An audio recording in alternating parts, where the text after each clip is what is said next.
성경 속에 이름 없는 사람들이 많이 있고요. 그 이름 없는 사람들의 이름을 찾아주는 그러한 시리즈를 이제부터 하도록 하겠습니다. 그 첫 번째 대상이 베들레헴의 들판 목자들입니다. 베들레헴 들판에 있었던 목자들. 이건 12월 달에 해야 맞는 것 같은데 12월 달이 되기 전에 가장 더운 때 이것을 해서 좀 이상합니다만은 그래도 성경 이야기 중에 첫 부분에 나오는 이야기이기 때문에 신약 성경 첫 부분에 나오는 이야기이기 때문에 같이 하도록 하겠습니다. 여기 보시죠. 보시면 제목이 예루살렘에서 베들레헴까지 이렇게 되어 있는데요. 사실 인공위성이 찍은 사진입니다. 인공위성이 찍은 사진이라서 이쪽 부분에 보면 거의 유다 광야이기 때문에 광야로서 산, 자갈산, 모래산 이런 산이 보이고요. 커다란 마을이 두 군데 보입니다. 도시가 이쪽에 커다란 도시가 하나 보이고 이쪽에 또 밑에 도시가 하나 보입니다. 그래서 이 도시들이 어떤 도시인지 체크하기 위해서 제가 이걸 다 확대해서 봤습니다. 다 확대해서 보고 실제로 제가 본 기억과 더불어서 체크를 하고 장소를 정확하게 체크를 해서 이 도시들을 확인했는데요. 여기가 솔로몬의 성전산입니다. 그러니까 예루살렘 구도시라고 그러죠. 중심에 있는 성전산입니다. 지금은 거기에 이슬람의 황금돔이라고 해서 지붕이 노란 황금으로 씌워져 있는 돔 사원이 있죠. 그것이 있는 곳이고요. 그러니까 구도시가 있는 곳이니까 이쪽 위의 도시는 무엇이라? 예루살렘이다. 그리고 예루살렘 바로 아래 베들레헴이 있습니다. 멀지 않습니다. 그리고요, 잘 보시면 제가 이제 지도를 보면서 체크해 놓은 부분인데요. 이렇게 빨간 줄이 가는 쫙 가 있습니다. 이 빨간 표시는 무슨 표시냐면 예루살렘하고 베들레헴하고 특별히 이제 이스라엘하고 팔레스타인하고 경계선입니다. 경계선. 그 경계선이 예루살렘과 베들레헴을 나누고 그것이 이스라엘과 팔레스타인을 나누는 것입니다. 그 경계선이 지금 이렇게 되어 있습니다. 여기에는 왼쪽에는 재색 부분이 있죠. 이쪽 부분이 원래 1949년도에 세계의 여러 나라들이 야 여기까지만 이스라엘로 치자. 너희들 이스라엘 받을래? 해서 이스라엘이 받은 서 예루살렘이 이쪽입니다. 근데 1949년서부터 2007년에 이르러서요. 땅이 많이 바뀌었어요. 뭐냐 하면 처음에는 요 회색 부분만 이스라엘이 받았었는데 자꾸만 땅을 먹어가는 겁니다. 이렇게 땅을 먹어가서 이만큼 빨간색 안쪽은 다 지금 이스라엘이 통치하고 있습니다. 그러니까 1948년에 독립을 한 다음에 그 다음서부터 2000년 초반까지 숱한 전쟁이 있었어요. 이스라엘과 팔레스타인이. 전쟁하는데 누가 이겨요? 언제든지 이스라엘이 이기죠. 당연히 이기죠. 그러다 보니까 그 전쟁이 끝날 때마다 조금씩 땅을 확보해 나가서 지금은 엄청나게 많아졌습니다. 특별히 원래 이스라엘이 아닌 팔레스타인 땅이었었던 이 땅에 이렇게 자주색이요, 그렇죠? 이렇게 가는 곳마다 이스라엘 사람들의 정착촌을 만들었어요. 그러니까 땅을 차지한 다음에 여기는 우리 것이다 하는 것을 확실하게 하기 위해서 정착촌을 만들어 나갔습니다. 그리고 아직까지 여전히 이런 곳에 팔레스타인 사람들이 살면서 섞여 살고 있어요. 섞여 사니까 싸움이 많은 것입니다. 자, 여기 올드시티가 있고 예루살렘의 구도시가 있고 거기서부터 내려와서 이제 예루살렘에서부터 베들레헴까지 내려옵니다. 저 올드시티에서 이 베들레헴까지 오는데 약 20분도 안 걸려요. 관광 순례차를 타고서 쭉 오는데 큰 길로 따라오면 20분도 안 걸리는데요. 올 때 이런 것이 보이는 거예요. 여기 보세요. 노란 지붕이 뭐라고요? 이것이 이제 성전산이고 여기가 솔로몬 성전이 있었던 것이고 지금은 이슬람의 황금 사원이에요. 근데 앞에 보세요. 엄청나게 높은 벽돌이 보이죠? 이런 벽돌이 예루살렘에서도 이렇게 쳐다보면 저쪽에 보이는 것입니다. 그래서 베들레헴 갈 때까지 이렇게 쫙 쳐져 있어요. 그래서 이스라엘과 팔레스타인을 나누고 그다음에 예루살렘과 그다음에 베들레헴을 나누고 있는데요. 그래서 저런 곳에 이렇게 꺾어지는 곳에 군인들이 쓰는 뭐랄까요?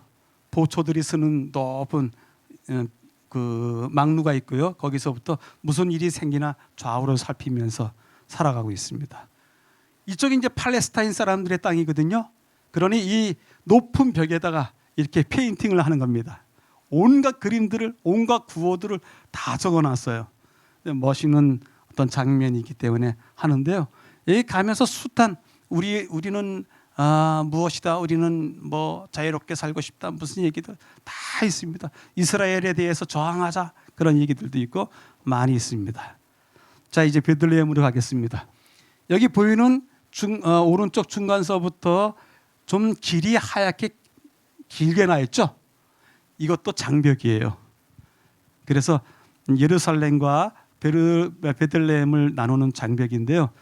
이제 저 예루살렘에서부터 넘어와서 이 베들레헴에 오면 성지 탐사 가면 세 군데를 가봐야 돼요. 첫 번째는 들어오자마자 있는 곳, 이곳에 라헬의 무덤이 있습니다. 다 확인한 겁니다. 사진을 크게 확대해서 라헬의 무덤이 있고요. 그 다음에 여기 오면 예수님 탄생 기념교회가 있어요. 그리고 여기에 가면 목자들의 들판교회가 있어요. 그리고 이곳이 목자들의 들판이에요. 목자들의 들판. 다른 데는 집이 다 있는데 왜 여기는 집이 없지? 이유가 있어요. 이 예루살렘과 그 근처 이스라엘에 가면 비가 오는 우기에는 비가 막 쏟아지는데 그 집들이 이 밑에 있는 일단은 군웅지대이기 때문에 위에는 단단한 바위가 초석이 되어서 집을 짓는데 밑에 내려올수록 모래예요. 사암이니까, 모래 바위니까. 그래서 밑에다 집을 질 수도 없을 뿐더러 비가 많이 오면 이 계곡들은 다 물 난리가 나는 거죠. 그래서 집들을 가능한 한 바위 꼭대기에다 져요. 그래서 이스라엘 가면 이 군웅지대 언제든지 위에 집들이 있고 밑에는 비어 있어요. 이것은 계곡이에요. 쉽게 얘기해서 계곡이고, 계곡이니까 비가 오면 그래도 물이 좀 흐르다가 마르면 풀들이 많이 자라요. 그리고 바위 돌밭들이 많기 때문에 여기에 사람이 살 수가 없어서 여기 이제 양떼들이 다니면서 먹는 초장이 되었습니다. 그리고 바로 여기 목자들의 들판 밑에가 여기가 보아스의 밭이에요. 보아스 아시죠? 룻기에 나오는 보아스, 룻이 여기에 와서 곡식을 주었다 하는 그러한 전설이 있습니다. 그래서 이 세 군데를 들리게 되는데요. 베들레헴에는 성경과 관련되어 있는 세 군데의 장소가 있는데요. 이것이 이제 라헬의 무덤이에요. 라헬의 무덤인데 하필이면 팔레스타인 지역에 있거든요. 그렇기 때문에 참 문제가 많아요. 이런 곳이 몇 군데 있어요. 원래는 이스라엘 후손들이 관리해야 되는 곳인데 팔레스타인 땅에 있기 때문에 손대지 못하는 것들.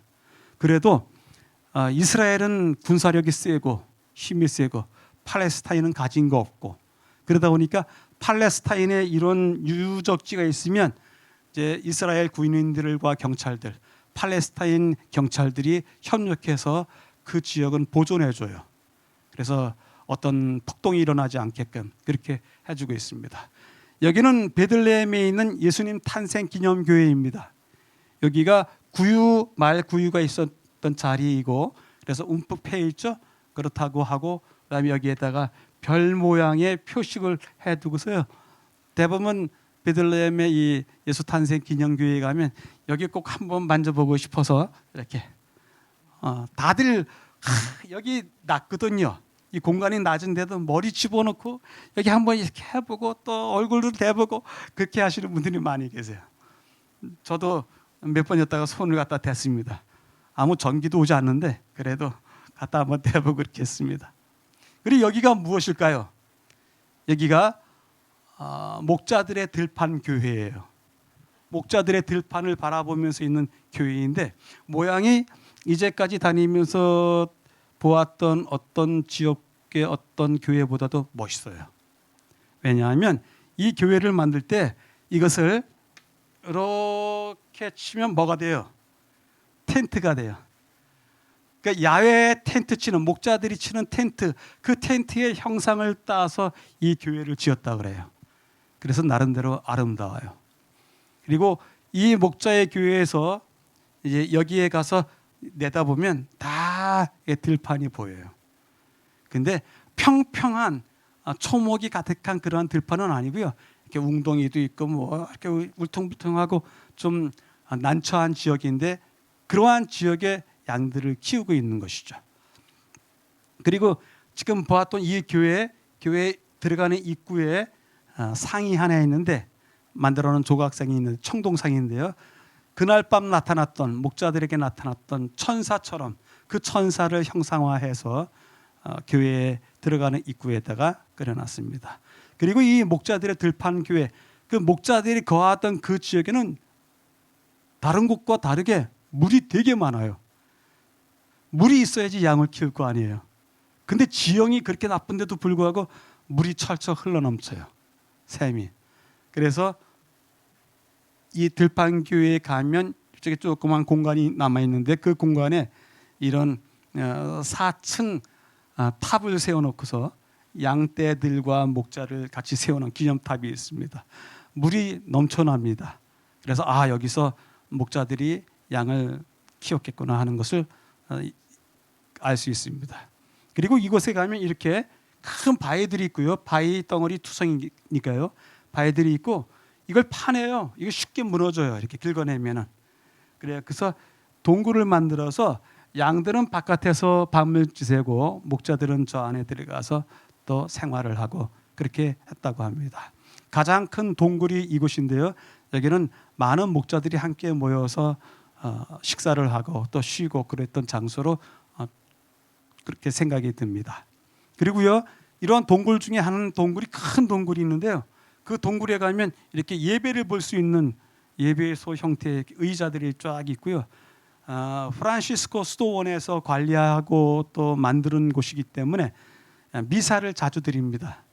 또 미사 아니더라도 성지 탐사 온 사람들이 그들의 종교에 맞게 여기서 예배 드려도 허용을 합니다. 그래서 이 예배 장소도 있는데요. 이 예배 장소의 이 위천장, 바위로 된 위천장에 보면 이렇게 별 모양을 해서 뚫어놨어요. 그래서 바깥에서 들어오는 빛이 쫙 들어오게 쫙 들어와서 마치 그 옛날 그때 천사들이 머물던 그 들판에 빛이 천사의 빛이 쫙 비쳤던 것처럼 그러한 모습을 연상하게 만들었습니다. 교회 안에 들어갔습니다. 교회 안에 들어가면 이렇게 아주 잘 그린 그림들이 있는데요. 이제 이야기를 시작해 보도록 하겠습니다. 자, 들판의 목자들은 누구였을까요? 들판의 목자들이요. 이제까지 우리는 이 지역의 목자들이 밤에 밖에서 양떼를 지켰다는 이야기들을 많이 들으면서 이 양떼를 지켰던 목자들이 대부분 이렇지 않았을까 생각을 했어요. 첫 번째, 목자는 하류층의 계급, 그렇죠? 하층민이었었다. 이렇게 얘기하면 죄송합니다만은 정말 제일 천민 그룹들이 양을 쳤다. 그렇죠? 이 사람들은 유랑인들이다. 그래서 씻고 마시고 먹고 하는 것도 제대로 하지 못하는 더러운 사람들. 그러니까 사람 자체가 더러운 것이 아니라 그렇게 환경이 그러니까 더럽게 며칠씩 살다가 또 바꾸고 하면서 겨우 닦고 나오는 사람들 이렇게들 생각했어요. 그렇죠? 그런 목자들. 그래서 하나님께서는 가장 작은 자에게서부터 하나님의 일을 시작하신다라고 하는 성경절에처럼 이 목자들은 그 시대 사회적으로 가장 작은 자들, 가장 대접을 잘 받지 못하는 작은 자들로서 그들이 목자 노릇을 하고 있지 않았을까 이렇게 생각을 해왔습니다. 그렇게 생각해도 틀린 거 아닙니다. 우리가 그렇게 이제까지 설교를 들어왔고 해설들도 들어왔습니다. 그런데요, 좀 시간이 됐지만 여기 미시나라고 하는 책이 있어요. 유대인들은 그들이 갖고 있는 경전이 두 종류예요. 하나는 성문 율법으로 써져 있는 성경 자체, 경전입니다. 토라라고 하는데 그것이 경전이고, 두 번째 구전율법이라고 있었어요. 성문율법, 글로 쓰여진 율법책이 하나 있고, 모세 시대 때서부터 입으로 전해 내려왔던 성경에 대한 또 다른 해석과 하나님이 주셨던 어떤 법들, 규례들, 그것들을 입으로 전해 내려온 것들, 그 입으로 전해 내려온 것들을 모은 것을 갖다가 미시나라 그래요. 근데 이 미시나 책에 이런 글이 있는 것입니다. 특히 광야를 제외한 이스라엘 온 땅에 양떼를 기르는 것을 금지한다. 그 외에는 성전 예배에 쓸 양떼만이 남아 있을 것이다. 미시나에 나오는 이야기입니다. 저도 이제 본문을 확인했습니다. 이 알프레드 어드샤임이라고 하는 이 학자가 이 이야기를 딱 끄집어냈는데요. 뭐냐면 이 사람은 정통 유대인이에요. 근데 정통 유대인인데 그리스도인이 되었어요. 그리스도인 학자가 되었어요. 그래서 구약 시대든지 예수님 시대에 그 시대상이 어떤지 너무 잘 아는 거예요. 너무 잘 아는데 그 아는 것이 단순하게 아는 것이 아니라 그 당시에는 이런 법이 사용되었다라고 하는 그 출처까지 아는 거예요. 그래서 이 학자가 이 이야기를 끄집어내면서 어떻게 이야기가 되냐면, 목자들이 어떻게 이야기가 됐냐면 이렇게 얘기됐어요. 다시 한번 보죠. 특히 광야를 제외한 이스라엘 온 땅에 양떼를 기르는 것을 금지한다. 그러니까 광야에서는 양떼를 길러도 돼요. 광야에서는요. 근데 사람들이 모여 사는 도시와 도시 안과 근교 지방에서는 양을 키우지 못한다. 이유가 있는 거예요. 오직 성전 예배에 쓸 양떼만이 남아있을 것이다. 자, 4월이 우리나라 달력으로 3월 오면 유월절을 보내야 됩니다. 3월, 유월절. 유월절에 제일 많이 필요한 게 무엇일까요? 유월절 양. 모든 집에서 다 양고기를 먹으니까. 그러니까 유월절 절기 때 사용될 점도 없고 흠도 없고 티도 없는 그 양을 어디서 구하겠어요? 이것을 개똥이네 집에서 키우던 것 갖고 오고 소똥이네 집에서 키우던 것 갖고 오고 그렇게 하면 할 수가 없다. 그래서 유월절 때 써야 되는 양들은 그렇게 특별하게 관리가 돼야 된다.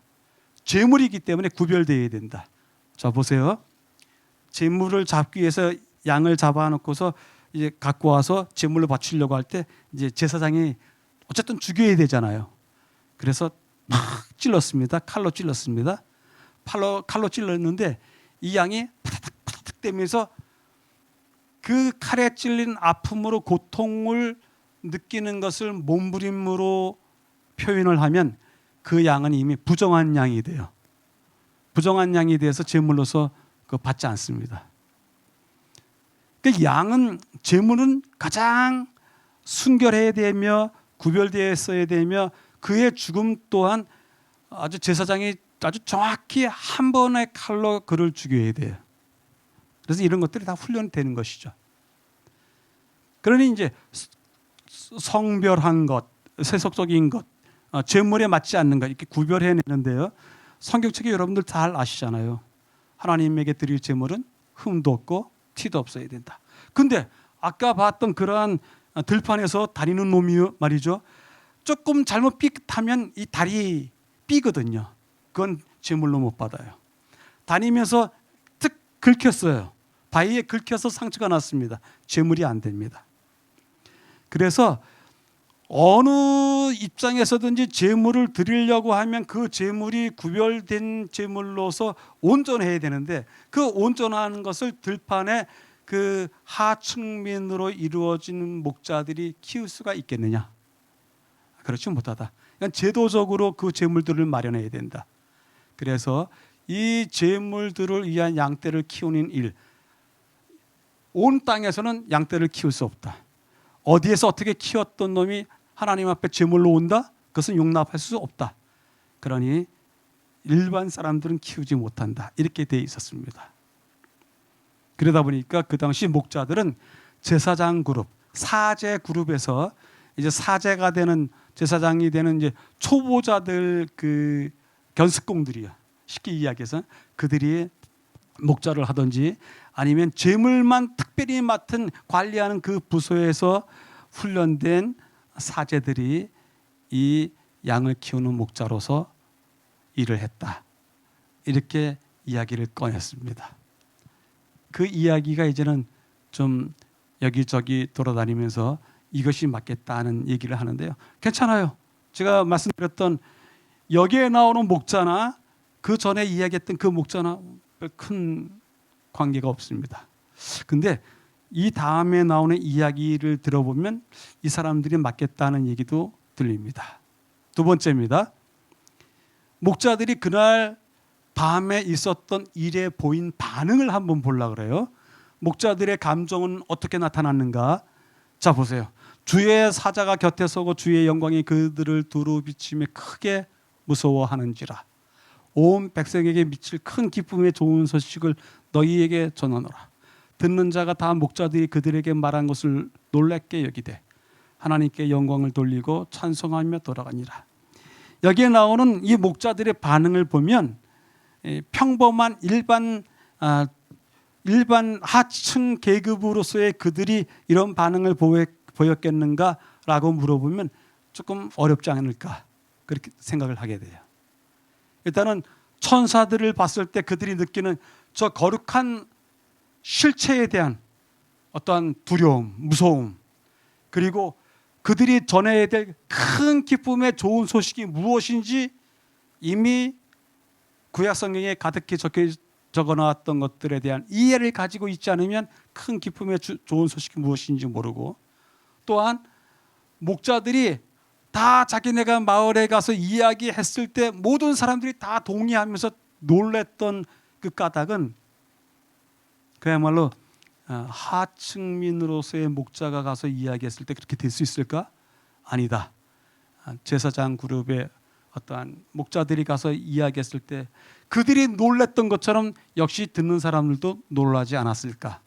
그리고 특별히 하나님께 영광을 돌리고 찬송하며 돌아갔더라 했는데, 이런 마지막 마무리 같은 것들을 이스라엘 사람들은 다 여기 익숙하니까 그렇게 하층민으로서의 목자, 일반 목자들도 그렇게 할 수 있을 겁니다만은 이 전체 이야기를 들어보면 이미 그들의 마음속에, 심령 속에 하나님에 대한 기대와 거룩한 것에 대한 체험이 있는 사람들이 이런 반응을 보이지 않았겠는가, 그렇게 생각을 하게 됩니다. 무서워하다, 기쁨의 좋은 소식인 것을 알다, 그리고 놀랍게 여기다, 스스로도 그리고 듣는 사람들도 놀랍게 여기더라. 영광과 찬송을 하였더라. 이런 이야기들이요, 무엇을 의미하는지 이제 잠깐 보겠습니다. 여기에 사람이 한 명 있죠. 루돌프 오토라고 합니다. 오토라고 하는 독일 신학자인데요. 이 신학자가 책을 한 권 썼어요. 이 책을 쓰고 난 다음에 이 책은 기독교 서적 중에서 그야말로 고전이 됐습니다. 명서가 됐습니다. 유명한 책입니다. 근데 이 책이 다행스럽게도 우리나라 말로 번역이 됐습니다. 번역이 된 책 이름이 이것입니다. 성스러움의 의미라고 하는 책으로 번역이 됐어요. 자, 이 책은 무엇이냐? 너무너무 유명한 명저입니다. 모든 그리스도인으로 한 번씩 읽어봐도 큰 어떤 신앙의 어떤 깊이를 느낄 수 있는데요. 성스러움의 의미라고 하는 이 책은 어떤 책이냐면, 하나님을 경험한 것을 갖다가, 거룩한 실체이신 하나님을 이렇게 만난 경험을 갖다가 여러분들이 설명을 한다면 어떻게 설명하시겠어요? 과학적으로 설명이 돼야 안 돼요. 하나님을 만났습니다. 보이지 않는 하나님, 그 거룩한 하나님을 만났습니다. 그것에 대해서 설명이 가능해요? 이론적으로, 실험적으로 접근 가능하지 않아요. 그것을 초월해 계신 분이에요. 그렇기 때문에 우리가 이분에 대해서 무엇인가 설명을 하려면 합리적이지 않은 그 경험에 대해서 설명을 하려면 난감해지는 겁니다. 근데도 불구하고 우리 여러분들 모두가 경험했던 것처럼 하나님을 만난다는 하는 경험이 실제로 있어요, 없어요? 있죠. 우리는 그것을 확증한 사람들이고 우리는 그것을 증거하는 사람들이니까. 근데 그것을 어떻게 설명하겠느냐 그 얘기예요. 설명을 어떻게 하겠느냐? 그것을 이 사람이 곰곰이 생각하다가 이 사람이 찾아낸 그 이론이 무엇이냐면 거룩한 하나님을 만났을 때 느꼈던 인간들의 감정을 고르기 시작했어요.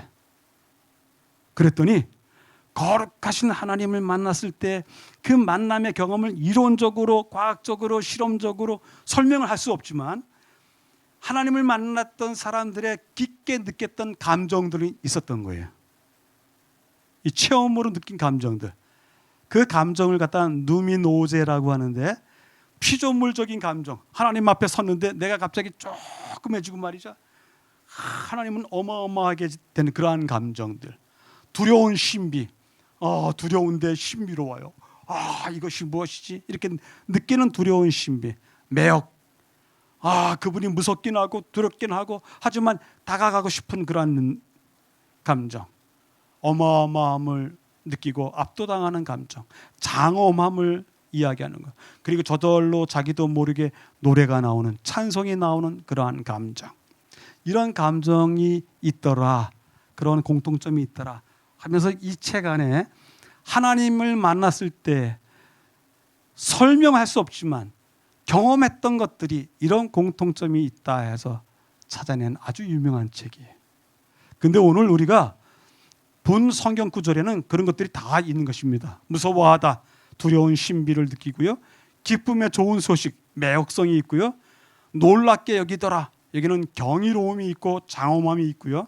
그다음에 하나님께 영광과 찬송을 드리더라. 누멘적인 찬송. 이런 이 사람이 이야기했던 몇 가지, 7가지 저 감동 중에서 4가지가 이 성경 구절 안에 담뿍 들어가 있어요. 결국 뭐예요? 결국은 뭐예요? 그 들판에서 지금 하나님이 임재하시고 나타나시고 이 목자들과 만나시고 그날 밤 목자들이 있었던 그날 밤은 평범했던 밤이 아니에요.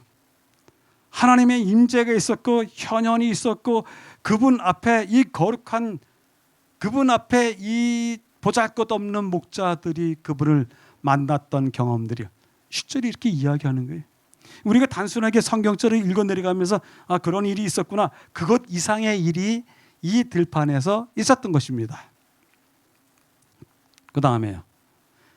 어떤 때는 우리가 성화를 보면서 이런 성화를 보면서 많이 우리가 알아야 될 사실들을 왜곡시켜요. 성화가. 정말 이렇게 잘났을 마리아하고 이렇게 멋있는 요셉이었을까요?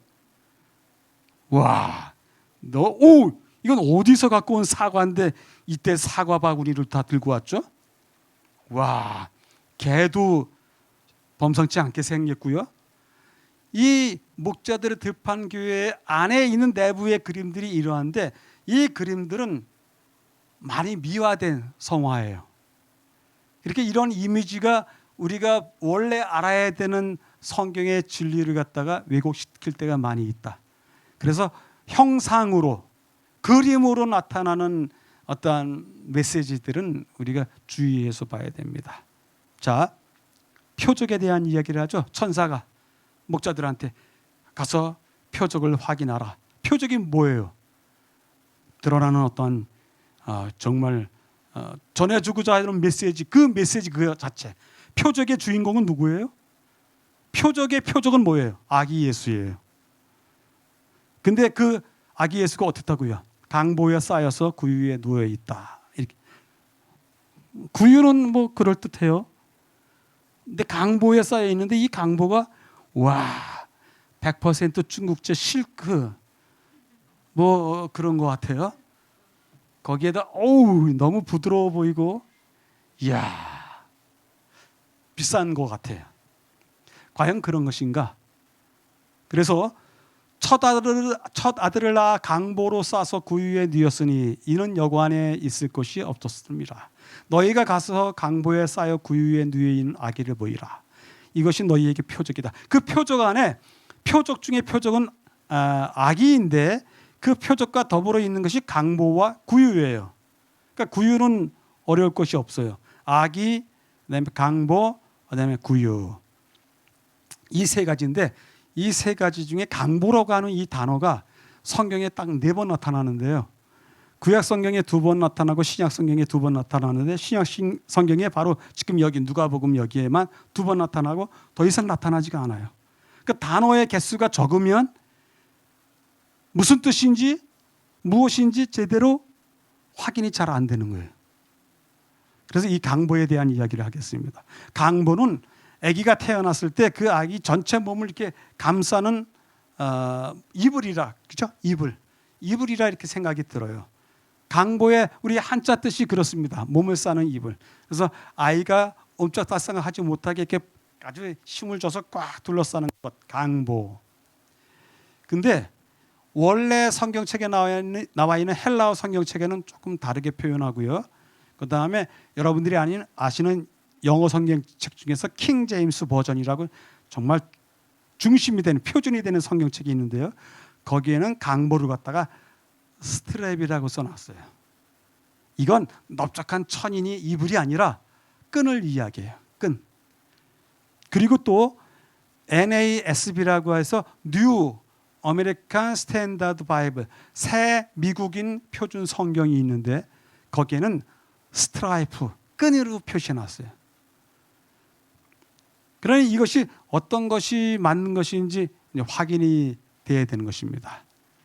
근데 이 강보라는 것이 어디에 쓰였냐면 양을 제물로 잡았습니다. 이 양이 4발을 땅에 짚고 있다가 사람이 자기를 잡으려고 할 때 발버둥 치든지 또 사람의 손을 벗어나서 도망 다닐 수 있지 않습니까?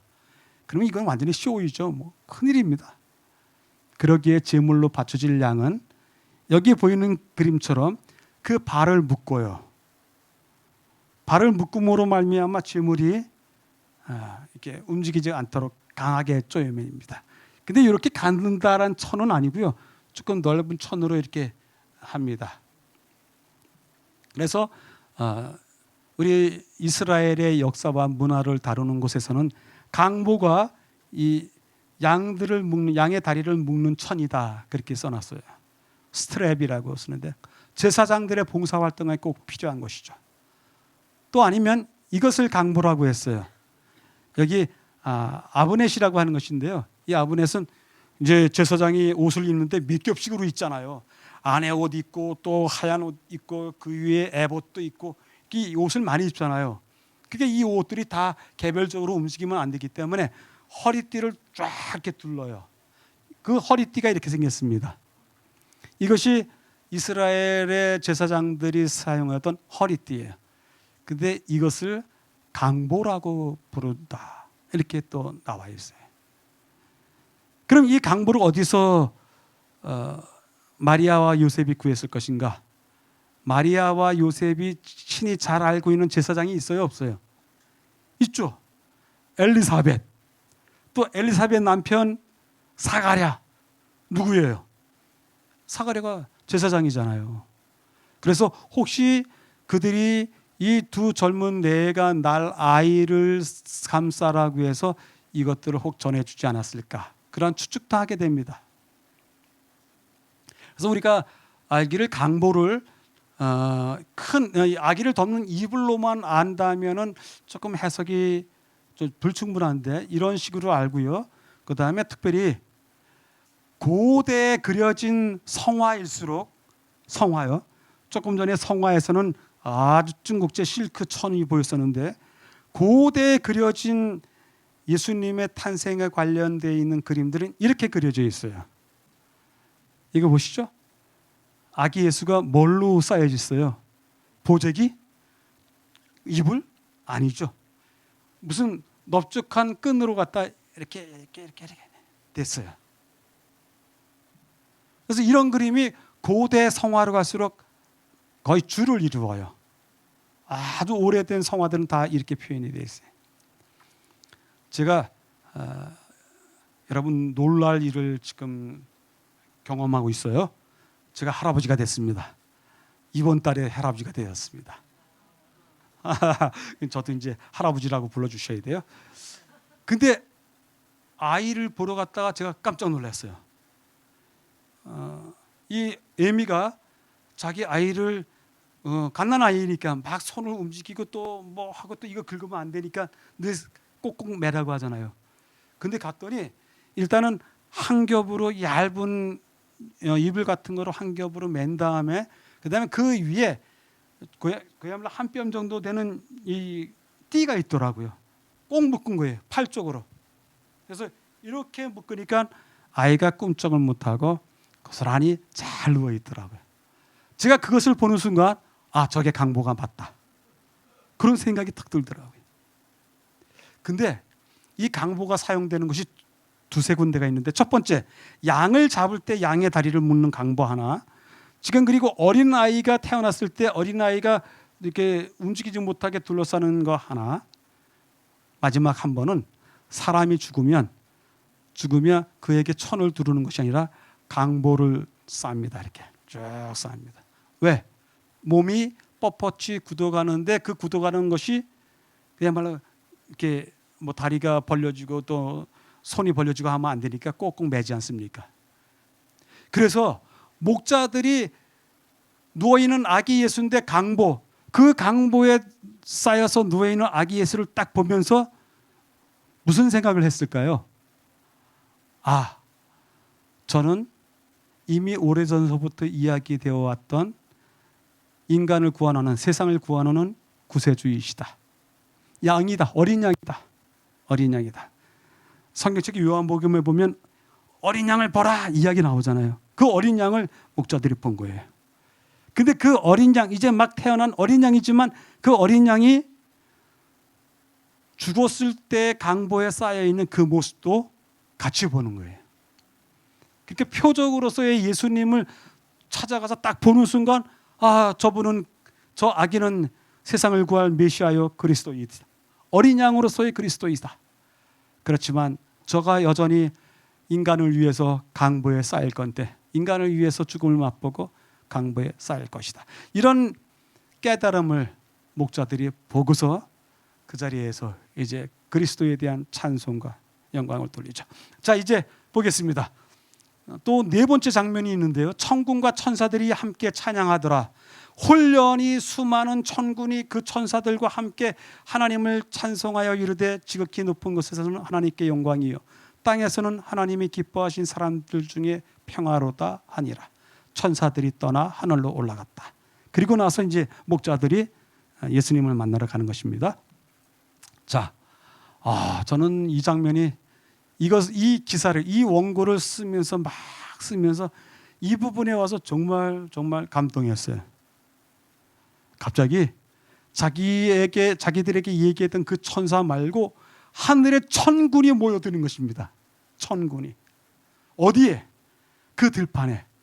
세상에 어떤 사건과 어떤 경험에서도 이렇게 한 장소에 천군 천사들이 모여들었던 적이 없습니다. 오직 여기 목자들의 들판에서만 수많은 천군들과 천사들이 함께 모였습니다. 근데 지극히 높은 곳에서, 땅에서, 이런 이야기를 쓰는데요. 유대인들의 세상은 네 가지로 나눠져 있어요. 인간이 사는 땅의 세상, 그 땅에서 바라봤을 때 해와 달과 별이 있는 그 하늘, 그다음에 그 하늘 넘어가면 이제 하늘에 있는 천사들, 생물들이 살아가는 그 하늘이 또 있고, 맨 마지막에는 아무도 없고 오직 홀로이신 하나님만 계신 그 하늘이 있어요. 이 네 하늘을 이스라엘은, 헤브라이즘은 그런 세계관을 가지고 있어요. 그 오직 홀로이신 그분만이 계신 그곳에 뭐가 있다고요? 하나님의 영광이 확 드러나는 거예요. 그 영광을 그 밑에 하늘에 있었던 천사들이 받고 또 그 밑에 하늘과 땅들의 그 하늘이 또 그것을 받아 내려와서 이 땅에 비춰졌을 때 그것이 영광이 평화가 되는 것입니다. 지극히 높은 곳에서는 하나님께 영광이요, 땅에서는 하나님이 기뻐하시는 사람들 중에 평화로다. 이 영광과 평화가 같이 이렇게 연결이 되어 있어요. 그런 노래가, 그런 찬송이 그날 그 밤에 그 들판에서 있었어요. 정말 이 천사들의 들판 교회에 가서 그 교회에서 이렇게 그 광장을 내려다보면 여기서 이런 일이 있었구나. 천군과 천사 그리고 들판의 목자들이 있고, 그리고 하늘에 대한 지극히 높은 곳 하나님이 계신 그 하늘에 대한 영광이 비춰지고, 이 땅에는 그 영광이 비추니까 이 땅에는 평화가 찾아오고, 순간적이지만 그날 밤에 있었던 잠시 잠깐의 경험이었지만 이 경험은 세상에 어디에서도 없었던 경험이에요. 바로 여기가 그 들판이에요. 여기가 목자들의 들판 교회에서 내려다본 들판이 이렇게 생겼습니다. 집들이 다들 위에 있죠? 이거는 골짜기이고 돌밭길이고 다 그래요. 들판 사건의 이 정점은 이 땅에서 행해진 천군과 천사들의 합창 소리가 들리는 것, 그것이 이 들판 사건의 최고의 정점이에요. 그 순간만큼은 우주의 중심이 이동되어서 여기 내려와 있고, 모든 시간의 중심이 이끌려 여기 내려와 있고, 모든 찬양의 중심이 여기로 내려와 있어요. 이렇게 예수님 탄생과 관련되어 있는 들판 이야기는 이러한 신비와 감동과 장엄함이 여기에 있습니다. 그래서요, 시편에 나오는 이야기 있잖아요. 날은 날에게 말하고 밤은 밤에게 지식을 전하니 언어도 없고 말씀도 없으며 들리는 소리도 없으나 그의 소리가 온 땅에 통하고 그의 말씀이 세상 끝까지 이르도다. 이 시편의 찬미처럼 그날 밤에 있었던 이야기가 전해지고, 그 소식이 온 땅에 통하고 그분에 대한 말씀이 온 세상 끝까지 이르르는 그러한 경험이 이날 밤 이곳에서 있었던 것입니다. 그래서 들판의 그 소리가 고요한 밤과 세상과 끝없는 우주를 깨우고 지상 이곳을 모든 피조물들의 관심을 받게 하는 그러한 사건이 되었습니다. 마지막으로요, 들판에 서 있던 그 목자들이 누구일까요? 들판에 서 있던 목자들, 벌의 책이라고 하는 책이 하나 있어요. 근데 이 벌의 책, 하필이면 벌의 책 해서 양봉업자들이 만든 책 같은데 그것은 아니고요. 책 이름이 벌의 책이에요. 근데 여기는 성경에 나와 있는 구전되어서 내려오던 수많은 역사적인 이야기, 신학적인 얘기들이 다 모여 있어요. 1222년에 바스라에 있는 주교 아클라트의 솔로몬이라고 하는 사람이 이제까지 내려왔던 구전전승의 이야기들을 다들 모아서 아람어로 기록했어요. 그런 책이 있어요. 지금도 있습니다. 근데 그 책에 다음과 같이 기록합니다. 그때 천사와 함께 많은 천군들이 나타나서 하나님을 찬양하며 말하기를, 높은 곳에서는 쭉 나오죠. 세 번째 줄, 그리고 목자들은 그 천사가 그들에게 말해준 대로 동굴 안으로 들어가서 보았다. 그 목자들의 이름은 이러했다.